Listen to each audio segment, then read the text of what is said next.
Let me tell you first of all about a bit of how the RIBA Hub started, literally. Because this used to be a RIBA bookshop for a long time, and also the Cube Gallery, which is part of this space, literally. And they've been designed as a one space.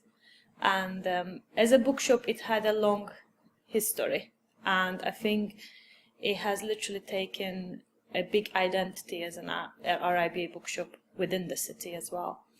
And then when the RIBA bookshops has been closed, most of them within most of the areas in Britain, there was quite a lot of discussions what would happen to this space, and of course no one wanted the space to close, and everyone was big fan that the bookshop would still carry on, but it was not in our hands and not in the hands of RIBA Northwest or RIBA as well.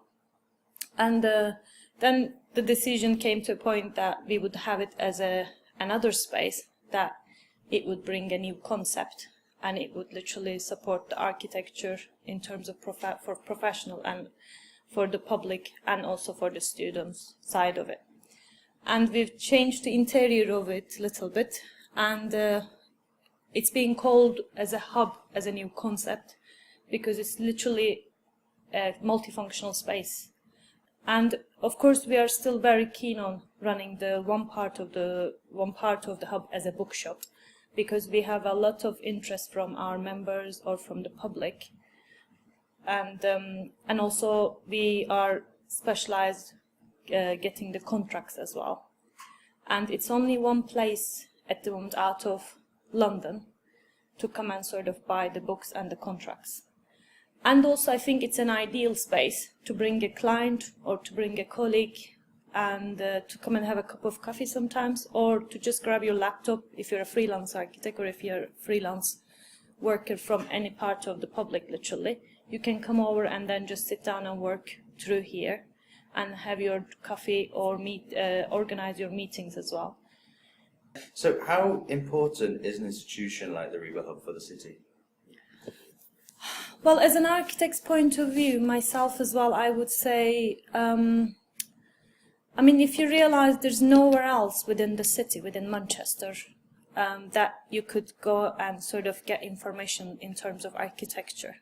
I think it's becoming some sort of a place that it provides architectural information within the education or what an architect do, because I do get a lot of people from the public to come around, and they mostly know about what is RIBA stands for, the initials. And they come over, and of course that curiosity about what is this education about or what an architect do. And so I think in that aspect it's a perfect place, literally. And it's a very central place within the city. So it does get a lot of attraction for people to just literally nip in and then sort of to ask about it. So, I mean, how important do you think it is to educate the public about architecture? And how important do you think the RIBA Hub is in doing that? I mean, I think if you realize when people get sick, they immediately go and see a doctor. Or like if they have any legal issues, they would sort of direct themselves to a lawyer. But I think the public is still not very educated enough what an architect do. I mean, I think it's mostly they're just looking at architects are like builders, and I understand that most of the people, they watched like things like grand design, literally. So that's why they think that's what architects do only.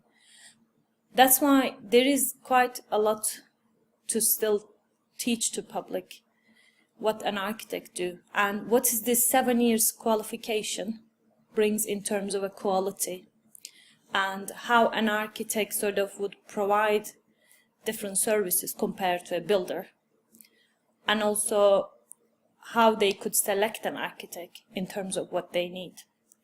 And RIBA is making a lot of effort to be able to sort of help into this situation, and I believe that will be a biggest concentration from this year onwards.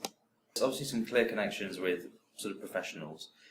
Are there any sort of more connections you think the RIBA Hub should be making with other sort of areas of the wider public?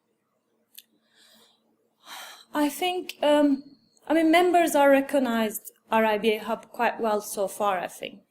And the public is, I think that's going to take a bit time for them to be recognized, because it's just literally reaching to public there is different ways for it. And also that will take some time, and it will be probably step by step. And but I think most of the events that we have, when they're public orientated, which that's the aim of the whole RIBA Hub scheme, we tend to sort of get more attraction. But it is one of those projects that it will really take a time. And I think it's been very successful since May 2011, because it's been a year and a half. And as well as for the students as well, for the university, because the university is one of our biggest partners, and they're a very big support for us. And even within the student environment, it's sort of slowly and gradually taking a recognition. And it's becoming literally part of the university now. So it's the same, I think, level for the public as well. How important do you think the hub's location is in Manchester? Well, it's a great location. It's right in the middle of city centre. And also having the Cube Gallery next to us, literally, or within this space. Cube Gallery had a long history as well. So it's one of those galleries that within the town, most of the people do pop in when they want to see this sort of exhibitions. And that literally drives people in as well. So that's why it's one of the best locations for people to be able to, come around and sort of visit the space.